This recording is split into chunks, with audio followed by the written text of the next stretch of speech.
Hey guys, this is Chris Tanke. Welcome to another rendition of Plan Smart, Retire Smart with Strategic Financial Group. Today we're going to be discussing taxes and why you should be concerned about them. Now, paying your taxes and dying, those are the two things that we're told we can expect in our lifetime. You're not going to get away from either one of those things. But there is an intelligent way to handle a problem. The problem we see more than anything is people don't understand the scope of what they're dealing with. So at our firm, we believe that looking at and focusing upon an investment portfolio and what it averages over 1, 3, 5, 7, 10 years over the course of your lifetime, it's important to manage assets. And we do a very good job of that, we think. But that's only half of the story. While most firms start and stop with asset allocation and their stock selections, we want to go beyond that. We want to know not only what you make, but we also want to know what you keep after you make it. It's been said, it's not completely true, but it's kind of a fun little ditty, that your IRA is an IOU to the IRS. You might think you have $500,000 in your IRA, but when you take it out, you realize that, gee, maybe I only have $450,000 in my IRA, because the federal government is waiting to be paid on what's known as a tax-deferred account. A tax-deferred account. So our issue is that eventually you're going to have to pay taxes on this.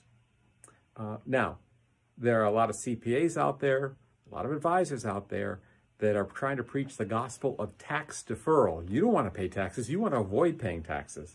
We think that is absolutely wrong in most cases. We want you to pay your taxes now while they're on sale.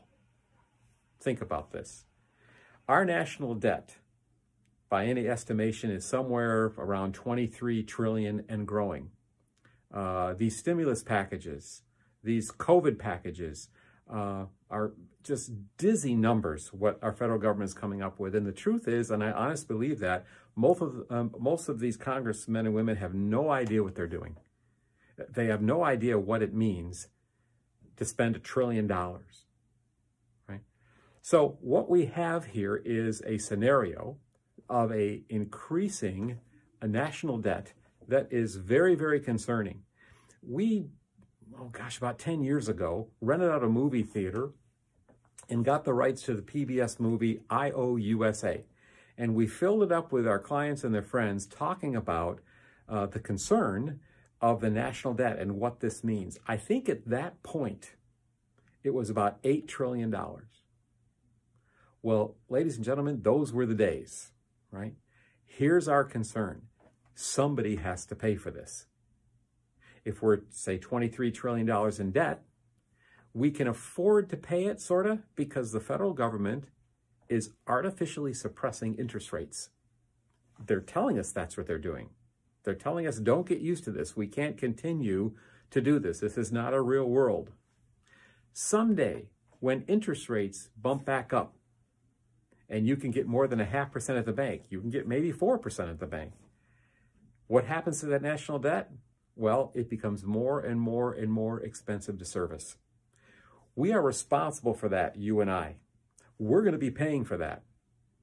How will we pay for that? Well, the federal government is either going to limit spending so they have more money to throw on the debt.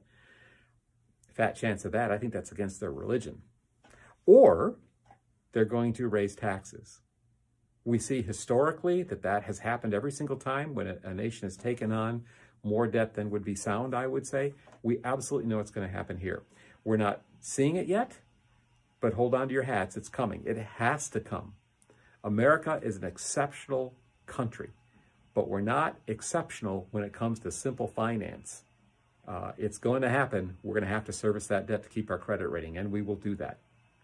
Now, I'm not trying to be an alarmist. I'm trying to be a realist. I'm not saying you should buy an AK-47 or gold or MREs or dig a bunker. What I am saying is that you need to start looking at your investments in a tax way, not just how you're investing. And a lot of people miss this. It's not about what you make in your investments. That's only half the equation. Now listen, it's about what you keep after you make it. in your investments. And that's the tax equation, right? So at our firm, we want to focus on tax planning. Considering that taxes are going up, the most important thing that I could possibly say to you is this. You have to see taxes as being on sale today. They are a bargain. For heaven's sakes, pay them now intelligently. Pay them now.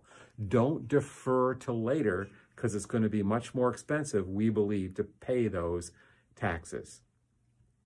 So what do you do in this situation, right? If taxes are going up, if taxes are on sale today, if you're kind of throwing away the old adage that, well, you know, when you retire, you'll be in a lower tax bracket, and so then you can deal with it then. Tax deferral is good for you. Again, in some cases that might be true, but for many, many people, they're going to find that 8, 10, 12 years into retirement, there's a brand new tax code. It's more egregious, and they're going to wish they would have paid taxes ahead of time. There are several different ways that you can handle it and approach this. But notice all of these take planning now and take a little pain and suffering to get there, right? Paying taxes early is no fun at all. Nobody likes that. But it might make sense given your situation. Okay, so let's talk Roth IRAs. One of the things that you can do is put new contribution money into IRAs if you have earned income, or if you're retired, you don't have earned income, you can Roth convert. You can take money out of an IRA, not spend it, put it into a Roth IRA, and pay the taxes on it. What you've just done effectively, you scrub the taxes out of that amount of money, you pay the taxes ahead of time, now it's in a Roth IRA, and any future growth in that Roth IRA is income tax-free. That's a lovely thing. So you can have compounded growth in that Roth IRA that is completely income tax-free. Essentially, you solve the tax problem for at least that bucket, that amount of money. If you believe taxes are going up, you just paid it at a much lesser rate. You solved it. Now, the art of this is to understand what your tax return can handle as far as more Roth conversions, right? Because if you have $500,000 in an IRA, you can convert all of that into a Roth IRA in a certain tax year. The problem is that's going to be considered for tax purposes similar to ordinary income. It's going to put you in a much higher tax bracket. And that Roth conversion, the money you took out, that $500,000, there is going to be less left over. Right? So what you want to do is every year, incrementally, figure out how much more can I convert and stay in the same cheap tax bracket. Essentially, eating the elephant problem one bite at a time. We coach our clients all the time on that. Every year, hey kids, how much Roth conversion are we going to do this year to make sure that we can take advantage of the cheap tax rate and the tax bracket that they're in. So please take advantage of the Roth IRA. The other thing that you can do is to buy life insurance. Kind of weird. I don't think life insurance as an investment is a very good idea, generally speaking, because of the cost of insurance. There are firms that talk about banking on yourself and using the cash value to supplement retirement income. Usually, frankly, I don't think that's a very good deal. But what makes life insurance so unique is that you can give a beneficiary a life insurance policy, and when they receive it, it's completely income tax-free. Income tax-free. Here's an illustration. We had a client fly in their kids from the East and West Coast. They were both young men, both attorneys, both on the scale of high earner and going to really, really tremendous salaries.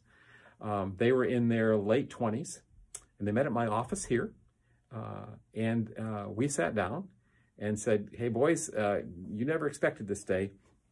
But today, each one of you are going to become a life insurance beneficiary on a $1 million life insurance policy on your parents. And they said, why would we care about that? I don't want my parents' money. And we said, no, you don't understand. What your parents are going to do is they're going to take money out of their IRAs, pay the taxes on it. They're going to gift you the premiums, and you are going to pay the life insurance policy because you're owning it and you're the beneficiary of it. Make sure you pay the premium, because essentially what they want you to do, you're going to inherit a lot of stuff, but a lot of it's going to be tax deferred. Can you imagine the tax code these young men are going to be facing when they're in the peak earning years, say 20 years from now, and the tax code has ratcheted up in the United States? It's going to be kind of ugly. But they're going to get $1 million, each one of them, completely income tax free, because their parents had the foresight of planning that way. Now, again, a lot of our clients, they're not in a position to be able to do that. And that's totally fine. But know this, life insurance is a lovely vehicle to give to somebody income tax free. It's one of the few things that we're able to do with that. The other thing that you have an opportunity to do is, let's say that you have a legacy stock or a house. Right now, the law is that if you pass away and say your kids inherit a stock portfolio that you had maybe $10,000 into it 30 years ago, and now it's worth $200,000. When the kids receive that inheritance, the gain from the $10,000 to $200,000, that $190,000 gain, there is no income tax due on that. There's no capital gains due on that at all. It's called the step-up value. They inherited it at that value. Now, if they hold it for a year and it grows, 10%, then they will have to pay on that gain. But from the time when you pass, all the gain is gone if the kids inherit it in a non-qualified account that doesn't work in IRAs and whatnot. So we have seen it before where parents have given away cottages, houses, stock. Grandparents have given it away while they realized that they only had a few years left or maybe even less time. And they felt so good to give that to the individual, and they could see where it went. It's awesome. It was good. It felt great. Bad idea. What happened is when that kid received that when they were alive, there was capital gains to be paid. I mean, when they sold that property or gave that property and they retitled it, capital gains were due. So in some respects, if you can be a little ahead thinking and be willing to give assets from the grave, that step-up value will completely eradicate taxes due on those portfolios and that property. That's an advantage as well.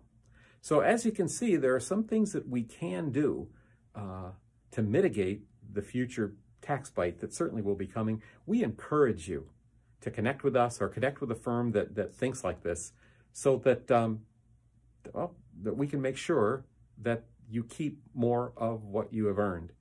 Our philosophy is that your kids and your charities and your loved ones can spend your money when you're gone much better than the federal government can. We don't want to break law. We don't want to stretch law. We want to use the rule book to ultimately save a lot of money in taxes for our clients. So I just want to encourage, as we leave with this, I can't emphasize this enough. Two things. 23 trillion is obscene. None of us know what that means. It's that bad. And number two, $23 trillion debt. Number two, that means taxes are on sale today. Get a plan going. Be proactive. Guys, God bless you. Thank you for listening. Well, we're here for you here at Strategic Financial Group. Remember, always plan smart to retire smart.